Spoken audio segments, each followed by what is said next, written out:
Alright, how's it going today, guys? So sorry for the late upload here.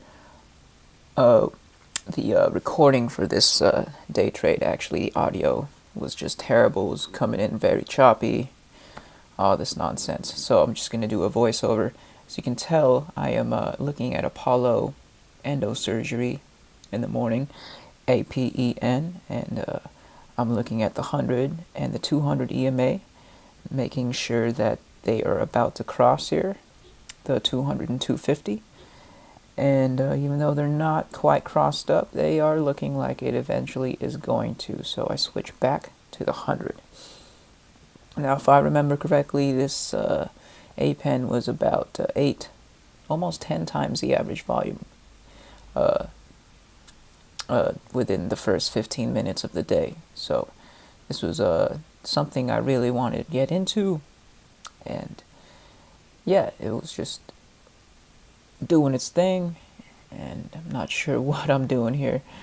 I think I'm just setting the range up, double checking the EMAs once again. But yeah, APEN was definitely a winner today. I believe I got in at 560 and got out around 570, 580. And unfortunately, I mean, you'll see it once we get there. We got stopped out of our 560 average.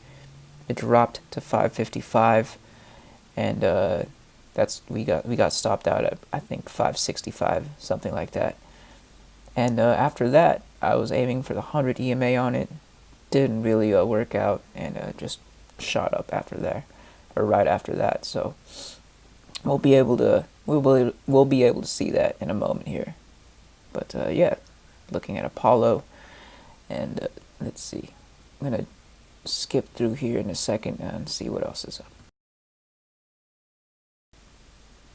Alright, as we fast forward here, you can see it go over the $6 resistance, pops over to about 650, and starts a new high. And by then I was looking at another play, which is PZRX. So we switched over to PZRX here, and I believe it was around 5 times the average volume. You could see the volume bars on the bottom there. They're very active, and I wasn't looking at it in the morning because the EMAs were, as you can tell, they weren't very healthy. The 50 was under the 250 and under the 100, but they started correcting themselves. So I double check here. I double check the 200 and the 250, and it looks like they're about to cross over.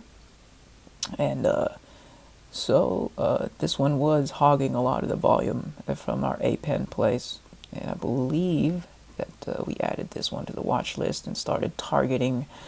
As you can see, I'm looking at the 120 range and under so far, but I believe this tested over 150 in a moment. So we're going to speed through here, and we'll see what happens.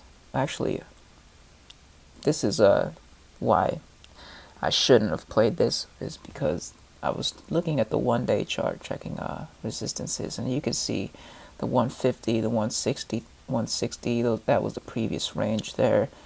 That was the most it probably was going to rise to, and not a lot of volatility when you're trying to buy in 120 and just go into 150 is like the max resistance. So that should have been a fair warning sign, but it was a lot of volume, and you know, I always follow the volume. That's just that's where I tend to go to, because without volume there isn't buyers and sellers, and without buyers and sellers there's no volatility, and that's what we aim for. So as you can see, it's popping over 150 now, and we're going to let this play a little faster, and we'll see what happens here. Alright, as we speed things up here, setting our range at PZRX, 150 resistance, looks like just about 125 and under. We switch over to APEN, and we double check it, looking at the 50 range. Looks like it topped over around 640 and is starting to come back down. But yeah, like I guess I was explaining how I didn't really like the dip right here, because it was so close to the ask and bid, and it really needed to start a new channel. Otherwise I was going to aim for that 100 EMA if it didn't start a new channel upwards and over. Because because there was, I mean, a 30-cent spread. It's not too much profit on that range. All right, so in this moment, PZRX dropped under our 50 EMA buy-in target, and we got filled at 135. Funny story, I was actually in the bathroom when this dropped, so when I came back, I kind of pulled the trigger a little early there and bought in right at the 50 EMA. The 50 EMA looks like 1.34, and I usually buy underneath there, and that would have been the real drop. So we did get a little, we bought in a little high there. It did drop immediately, and we didn't have a stop loss yet, so we were stuck at our 135 average. And I was trying to aim for anything under the 100 because, well, I already did our first buy-in at under the 50 or at the 50, and no use in buying at the 50 again. That wouldn't help our average. So I was aiming for under the 100. That is what I'm doing here, and just setting my 135 line to remember where I was at the average. And at this point, my plan was to just sell off immediately, break even, or sell a cent above 135. Didn't really matter. I timed the dip incorrectly, and when I time something incorrectly, I'd rather just sell off and work on that average rather than force the trade, as I've been inclined to do as of lately. But so right here is just sort of consolidating in the 130 range, and I didn't want to double down. Like I said, I was trying to aim for under the 100 EMA. Anything here would have just put our average up to 133, and it wouldn't have helped very much. And we switch over to APEN here because it did take our 50 EMA dip, and we actually were able to buy in at 560. Alright, so yeah, we were able to buy in at 560 right here under the 50 EMA dip. Not a lot of volume on this chart, so I just bought in a few hundred shares.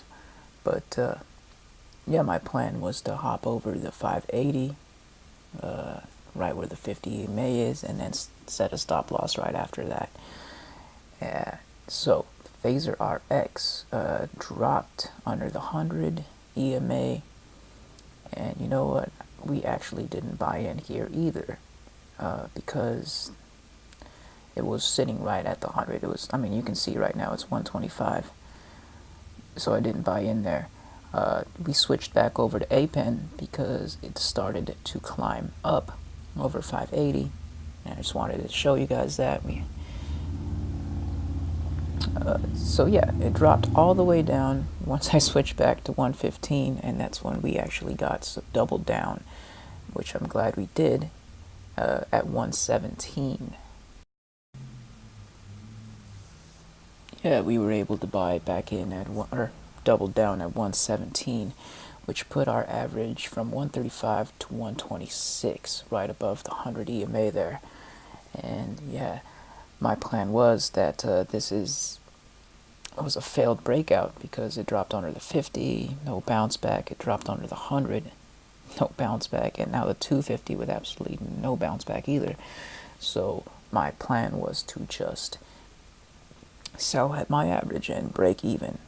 And as you can tell right here, this is actually later in the day. It took a while to get there. It was consolidating the 115s, not a lot of volume. It was just dropped over down to the 110 area.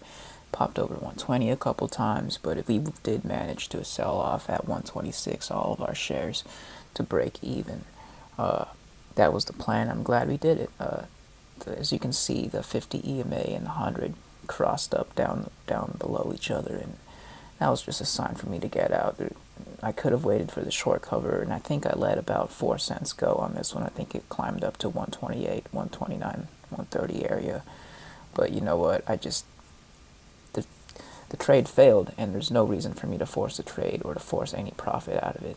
And we did okay with APEN. We were able to sell at 570 and 580. As you can see on that drop under the 50, the first that line right there was 560. Our average went all the way up to 580 and then all the way down to take out our stop. And unfortunately, we didn't buy again because I wanted to aim under the 100 at that point since it got rejected on the 50 EMA line.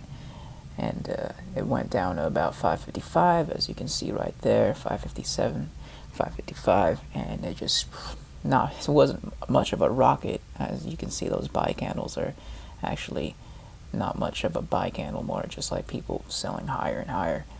But it did test $6, cracked that resistance, went all the way to 630. It was actually a pretty monster move. If I would have held on to that 560 average, it was very unfortunate that we got stopped out there. I would have really liked to stay in there. That would have been a nice profit, but you know, profit is profit. We were to make a couple, like 15 to 20 cents on this one, which is fine by me. As you can tell by PZRX, we did get out, and look at 129, 130. That was the range it was in, and I was just overviewing the one-day chart and just seeing why it failed. And as you can see, it's just the range was just not there. There's not enough volatility in this one as far as the range goes, you know. So we're gonna go ahead and speed things up here in a second, but pretty much that was my day. Learned a lot in this one. Learned that my plan worked, and always have it and stick to it. And it sucks for the people who held on to PZRX listening to all these pumpers, because as you can tell, just like yesterday, that 50 EMA under the 100 cross, that's the sign of get out while you can, because it's gonna act like a heavy resistance. And that's what happened. I believe it fell under $1. It probably closed at like 70 or 80 cents, and people will still be pumping. But you know, the EMAs tell the truth. We're gonna go ahead and hopefully get a better video tomorrow with a better profit. See you next time, guys.